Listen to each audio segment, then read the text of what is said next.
Welcome to Rochdale. Hello, I'm Gemma Miller and I'd like you to join me as I make a journey through the amazing story of this north of England town. Rochdale's history can be traced back 5,000 years from ancient artefacts found on the high ground around the town. Many of the early settlers were sheep farmers, and gradually a flourishing number of cottage wool spinning and weaving businesses began to develop.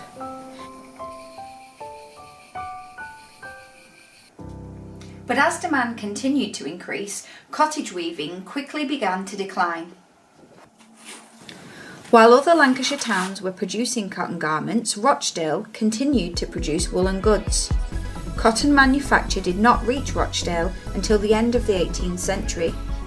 The first steam-powered mill chimney was erected in Rochdale in 1791, and within a few years, woolen and cotton mill chimneys began to dominate the skyline. Industrial progress brought wealth and status to the town, and in 1888, Rochdale's political status was heightened when it became a county borough. Like other northern towns at that time, Rochdale wanted to reflect its good fortune by commissioning impressive stone buildings and investing in a number of services and improvements to the town. In 1871, Rochdale Town Hall was opened. Its impressive appearance has been referred to as one of the finest examples of Gothic architecture. In 1884, the first free library, now the Touchstones building, opened. Later, in 1903, the art gallery was added, and in 1913, the museum. But by the end of the 19th century, as cotton goods production was at its peak, the unthinkable happened. The American Civil War caused the crucial supply of raw cotton to be interrupted. Gradually, the noise of the looms fell silent, and thousands of workers were unemployed. But in the 1960s, Rochdale was in a mood to turn the situation around. A new wave of optimism grew among local people who were consulted on what they would want to see in a major improvement plan for the town. Top of their wish list was for the dirt and grime of the industrial past to be removed. This new shopping centre, the Rochdale Exchange, was built. Its distinctive bronze and yellow tiles were especially imported from Germany. The shopping complex also incorporated the outdoor and indoor market. The town's first bus station was built, and beside it, a high-rise office building finished in black tiles that earned it the name the Black Box. Dominating the skyline was 7 blocks of flats built in the mid-1960s. The flats are still referred to as the Seven Sisters, but at the moment their future is uncertain, as plans to bring most of them down and use the extensive space they occupy to build a community for families with a variety of housing options. By the 1990s, Rochdale had become a thriving town with a fine selection of shops and a busy market.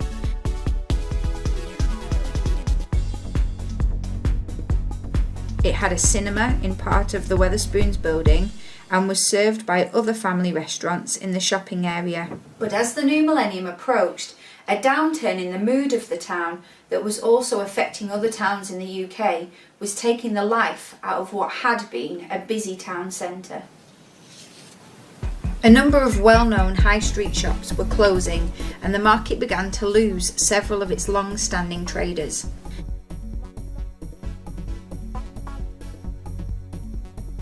The number of shoppers was decreasing as people were taking their business elsewhere. But Rochdale was not going to sit back and watch as their town began to fade.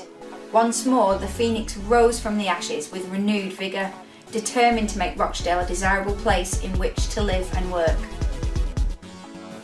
A forward-looking and ambitious regeneration plan for the town was widely made available for consultation with local people, and soon visible signs of change began to appear.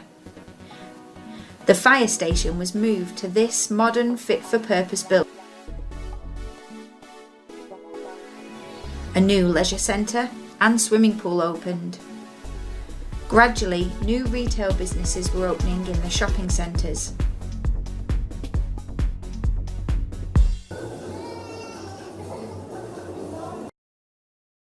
And in education, a new sixth form college was built by the riverside and was immediately showing outstanding results in student performance. Also, Hopwood Hall College began to shed its fading green and yellow facade for this more sedate, modern appearance. It also sports a new restaurant and hair and beauty salon that are open to the public. But now, some of the Regeneration Programme's more ambitious projects began to unfold.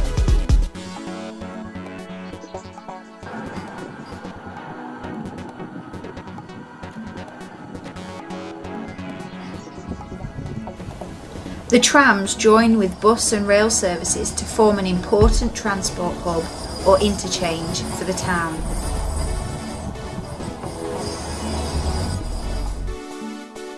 Like other town services, the railway station was upgraded to facilitate travel to all parts of the UK and beyond. Platform 3 serves stations to Manchester Victoria, while Platform 1 serves stations to Leeds and beyond. A new Platform 4 will add journeys into Manchester Piccadilly Station, with a direct service to Manchester Airport and countrywide destinations. Meanwhile, in the town centre, major projects were underway. This is Riverside 1, the multi-award-winning building that accommodates council services that were drawn in from various parts of the town. It also holds the public library, computer access, and has a pleasant cafe with access to outside seating that overlooks the River Roach. Next door, a new ultra-modern bus station is taking shape. Inside, it is a pleasant wide open space with toilets, a shop and a cafe. It also has a travel information centre and helpful staff are available to assist with passenger travel needs.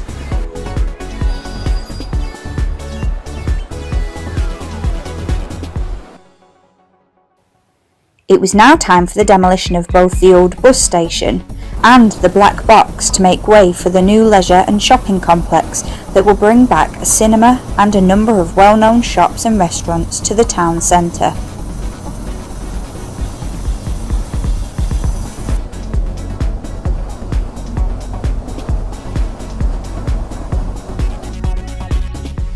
All bridges and walkway that link them to the Wheatsheaf Centre and shops on Yorkshire Street were first to go.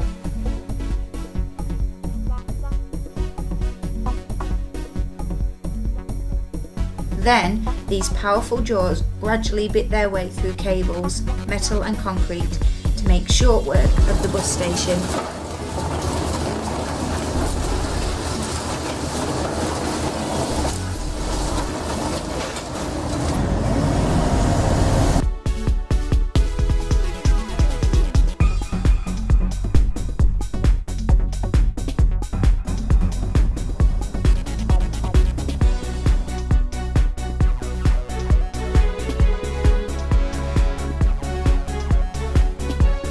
The black box was taken down floor by floor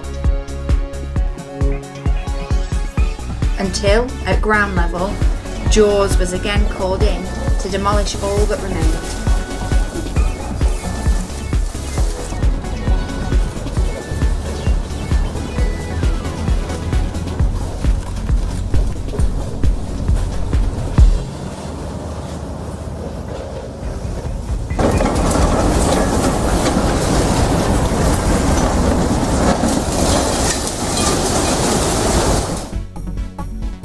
Now that the area was cleared, the failing indoor market was moved out of the shopping centre and onto the newly claimed space temporarily until its new site comes available.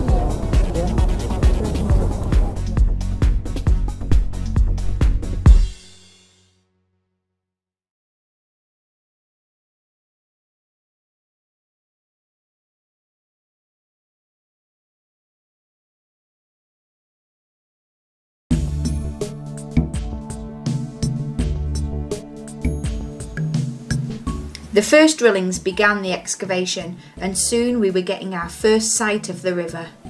Distinctive York stone was chosen for walks and walkways and was carefully blended into the original stonework.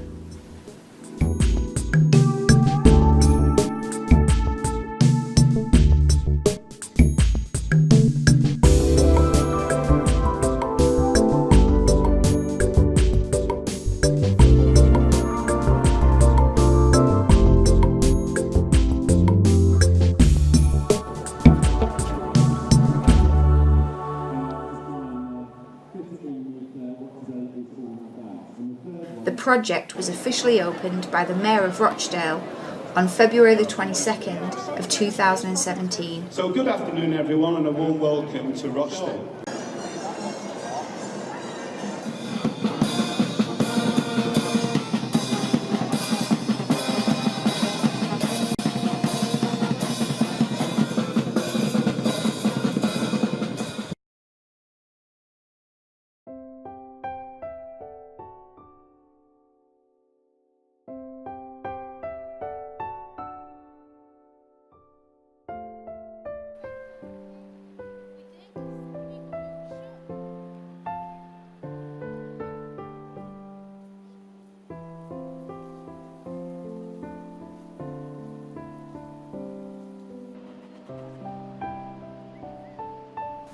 The market would soon be moved onto its permanent site near the river openings, and this building would house the indoor market. The Whitchief Centre opened a new rear entrance that would link the new shopping and leisure complex at Waterside with shops on Yorkshire Street. Road access to and from the town centre was improved.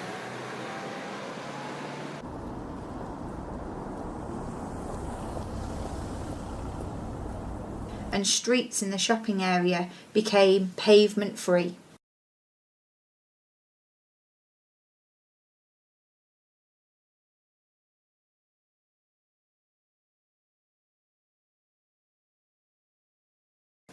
The Regeneration Programme has remarkably changed the town centre, rendering it fit for the 21st century.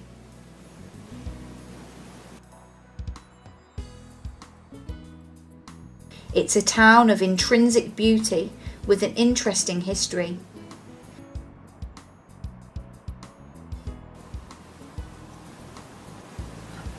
And how many English towns have a delightful main street that from end to end displays an unbroken line of iconic buildings, well-maintained gardens and visitor attractions?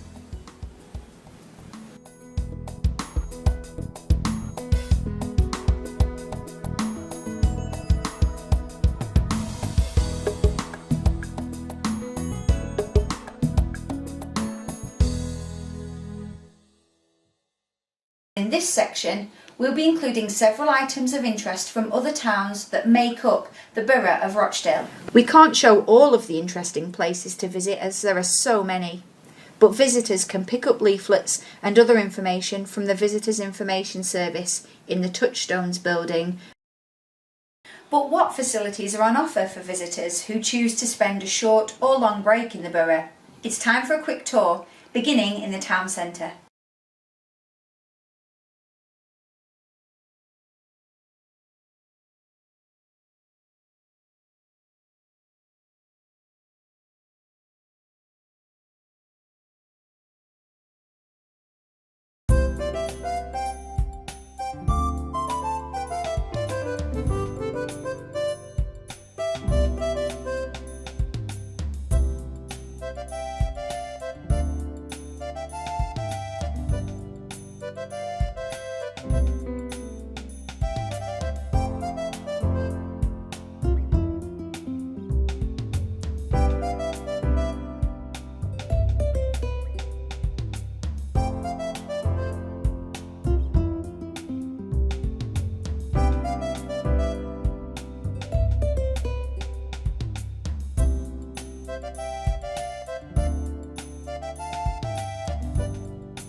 There are a number of parks and gardens around the borough that are usually well used by local people, and especially young families.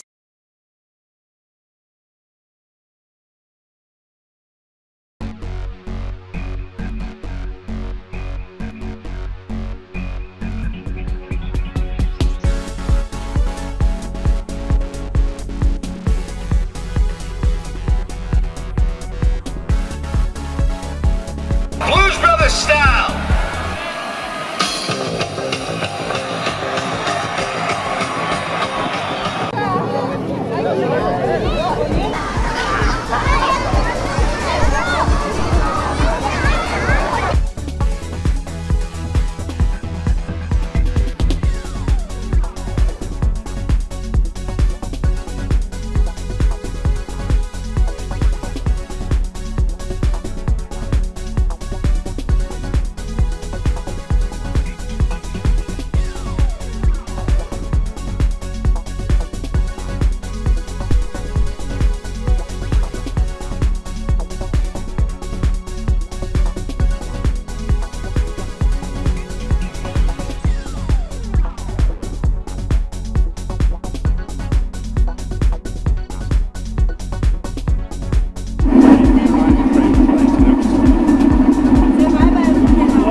And if time allows, here are a few more demanding leisure ideas you will enjoy.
A busy calendar of annual and other local events takes place across the borough. To find out what's going on, go to the Rochdale online website.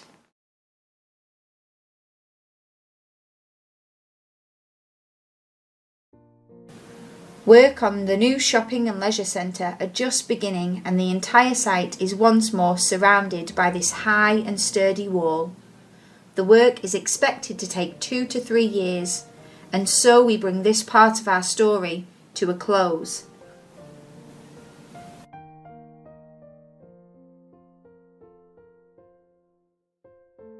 Well, that's the end of our journey for now, but the work that's just beginning will complete the first phase of Rochdale's amazing transformation. It's the town's intention that Rochdale will be one of the most pleasant and enjoyable places in the Greater Manchester area in which to live and to work. It is also a borough overflowing with ideas and facilities for the pleasure and enjoyment of visitors, and we hope to see you here soon. Thank you for watching.